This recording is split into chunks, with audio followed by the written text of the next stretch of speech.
Welcome to Critical Political History, where we talk about critical political history. Today we are going to talk about an idea that is fueled in jealousy and has resulted in the deaths of hundreds of millions.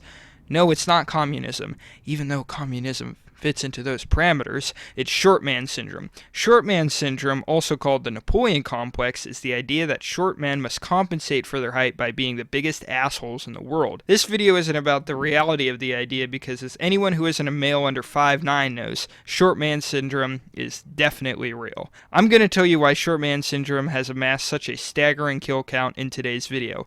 Also, for the record, I won't be giving any examples of women in this video because, as we know, it is called short man syndrome, not short bitch syndrome. Let's start with the man who most envision when they hear the term short man syndrome, Napoleon.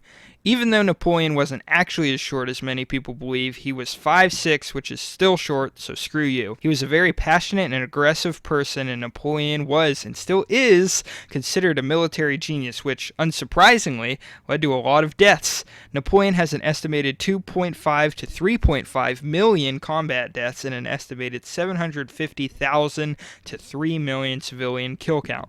These may not sound like as big of numbers as you've heard from other dictators. At the time, this was 0.5% of the population. Next, we are going to move on to some of the commies. The first three dictators of the Soviet Union, Lenin, Stalin, and Khrushchev, all had a height between 5'5" and 5'3".